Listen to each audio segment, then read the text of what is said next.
Yes. No. Oh, why? No. Yes. Should I ransom these fuckers or just execute them? Execute. Legend of Total War here with part 11 of the Peasant campaign. I've just taken Iconium, which is another punch in the balls for the Turks. There's a Byzantine general giving me the shits at Rhodes, and it's time to take this fucker down.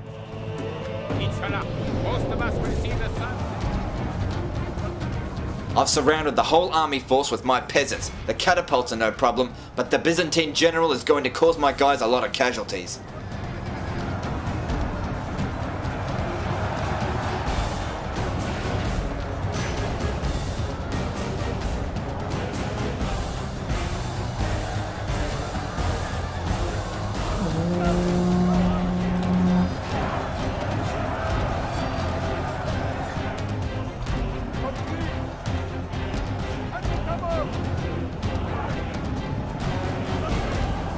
Brave men have captured the enemy general. He pretends to be a lion, but he seems more an ostrich. Let him sit and watch how true lions fight. I think that general is the catapult captain. Big fucking deal.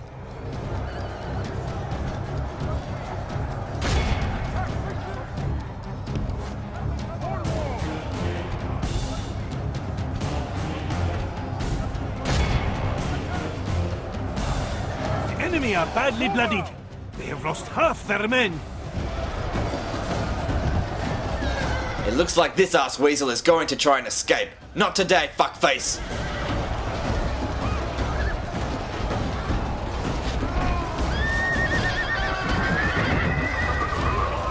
The cowardly enemy general has been captured. All praise to Allah. This is a most crushing victory. Hardly heroic. I lost a shitload of men. It would have been nice if they had accepted ransom, because he would have died anyway. Now to move on to the next turn. You might notice that my win and losses on this screen don't match up to what you've watched. There have been a few battles that I haven't shown because they are a waste of fucking time. Battles that were against brigands or naval battles are of no consequence. A lot of this campaign isn't shown because it was simply so fucking huge. Also, I put that peasant in front of Adana to cut off the German army from getting to Jerusalem. It'll hopefully take the long way around. I did this because the Milanese are likely to come next turn, and I'd rather the Germans didn't help them. And the Byzantine want to have a go at Corinth. Bring it on, motherfuckers! Now, the fun really begins. The Mongols have arrived. Luckily, they've spawned up north. They'll likely go after Kiev. I made sure it happens this way. If it were to spawn at Baghdad, I'd be fucked. Familiar foes. But to discount the menaces that lurk beyond the known world is to risk a rude awakening that can become a nightmare. This nightmare is the Mongol invasion.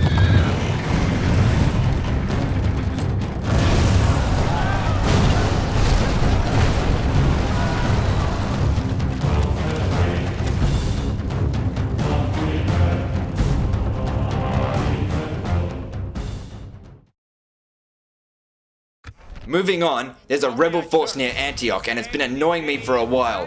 Normally I wouldn't really bother with the rebel scum, but they're cutting off trade from Antioch, so they've got to die. And they seem pretty tough too.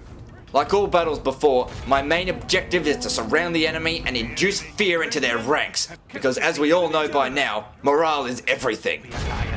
But he seems more an ostrich. Let him sit and watch. Our men are under attack.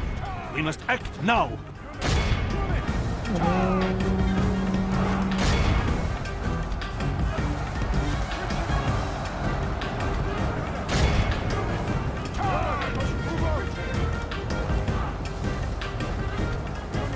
So far so good. Their infantry line is broken, so I only have to deal with the cavalry. Even light cavalry can be a pain in the ass for peasants. But that's pretty much the end of it. I just need to clean up.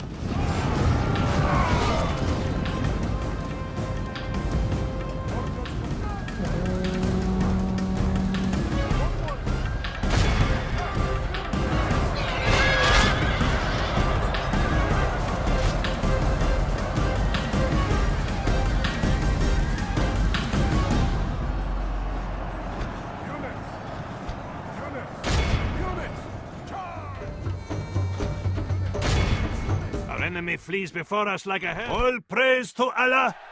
This is a most crushing victory. Now if you've noticed, the income of Antioch has shot up by about 700 because of that. That's how much that rebel force was costing me per turn, and that's why I had to get rid of it. I've arrived at Yerevan and it's a large city, which is good. Lots of money if I sack it. But in addition to that, the Turks don't seem to have much of a garrison. Na'am, great Sultan. Course set.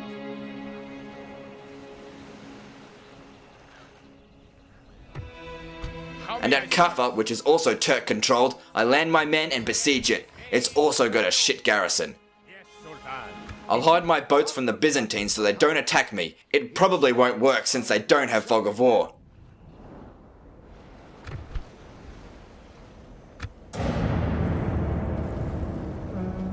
Milan attacks Jerusalem and the Holy Roman Empire is now too far away to assist them. And the Turks feel they've got enough strength to take me on at Yerevan. With a lack of cavalry, they're not going to stand much of a chance. I can't believe it thinks that we're evenly matched. I've got way more power than them. It's probably because none of my men are experienced. I've positioned my men to encounter the Turkish reinforcements right away. I'll surround and fuck them up.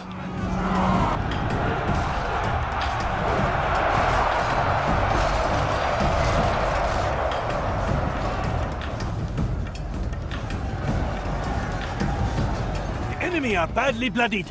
They have lost half their men. Our brave men have captured the enemy general. He pretends to be a lion, but he seems more an ostrich. Let him sit and watch how true lions fight.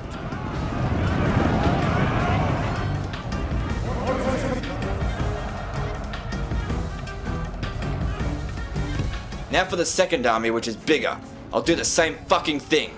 I'm up against Saracen militia, which are supposed to be pretty good, but any unit that finds themselves surrounded will most likely break.